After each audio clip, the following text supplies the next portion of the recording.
সকল সম্মানীয় বন্ধুদেরকে শুভেচ্ছা অভিনন্দন জানাই। আজকে আমাদের রাজ্যের মাননীয় মুখ্যমন্ত্রী ভিডিও কনফারেন্সের মাধ্যমে যে বার্তা দিয়েছেন, সেই বার্তার সংক্ষিপ্ত আকারে আমি আপনাদের সামনে তুলে ধরব।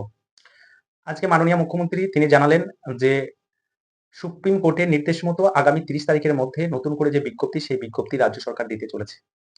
সেই বিজ্ঞপ্তিতে প্রত্যেককেই অর্থাৎ যোগ্য শিক্ষকদেরও আবার নতুন করে অ্যাপ্লিকেশন করতে হবে এবং পরীক্ষায় বসতে হবে।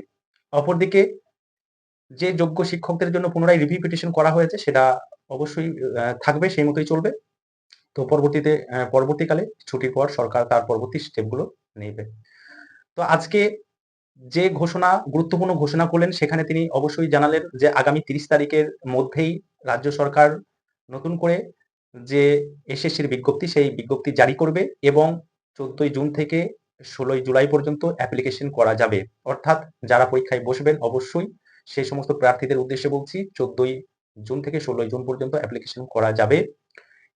সিট সংখ্যা বৃদ্ধি হয়েছে, অবশ্যই প্রত্যেকে অনেকেই দেখেছেন যে সিট সংখ্যা আপডেট হয়েছে। সেক্ষেত্রে ২৪,০০০ প্লাস সামথিং যে সিট ডিক্লেয়ার করেছিল ক্যালকাটা হাইকোর্টের, তার সঙ্গে নতুন করে যে ২০,০০০ সিট আপডেট করে যে টোটাল ৪৪,০০০ প্লাস সিটে নিয়োগ হতে চলেছে এই 9, 10, 11, 12 এবং গ্রুপ সি, ডি।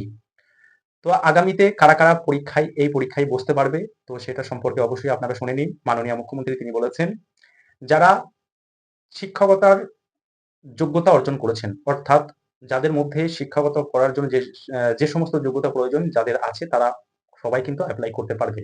অর্থাৎ এ থেকে বলা যায় যারা ২০১৬ প্লাস নতুন যারা আছেন প্রত্যেকেই কিন্তু এই পরীক্ষায় বসতে পারবেন। এটা নতুনদের জন্য খুব good news, big breaking news বলা যায়। তো যারা পরীক্ষায় বসবেন অবশ্যই প্রিপারেশন শুরু করে দিন, আর সময় নষ্ট করা যাবে না, যেহেতু জানিয়ে দিয়েছেন যে পরীক্ষা খুব তাড়াতাড়ি হচ্ছে।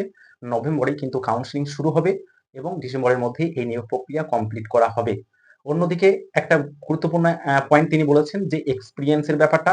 অবশ্যই যে সমস্ত শিক্ষকরা চাকরি হারিয়েছেন সেই সমস্ত শিক্ষকদের উদ্দেশ্যে তিনি বলেছেন যে এক্সপেরিয়েন্স সেটা কিন্তু দেখা হবে, অর্থাৎ যাদের এক্সপেরিয়েন্স রয়েছে সেই সমস্ত প্রার্থীদের জন্য কিন্তু সেই নাম্বার কিন্তু একটা গুরুত্বপূর্ণ ভূমিকা পালন করবেন। অর্থাৎ যাদের এক্সপেরিয়েন্স রয়েছে যে সমস্ত যোগ্য শিক্ষকদের, সেই শিক্ষকদের জন্য আলাদাভাবে আপনাদের নাম্বার ক্রিয়েট করে কিন্তু আপনাদেরকে এক্সপেরিয়েন্স সার্টিফিকেট সেটা দেওয়া হবে, যা আপনাদের এই নতুন পরীক্ষায় আপনাদের চাকরিটা পেতে খুব সুবিধা হবে। এই ছিল আজকের সংক্ষিপ্ত আপডেট। পরবর্তীতে এই নিয়ে বিশদে ভিডিও আসবে। আপনারা ভালো থাকুন, সুস্থ থাকুন। ধন্যবাদ।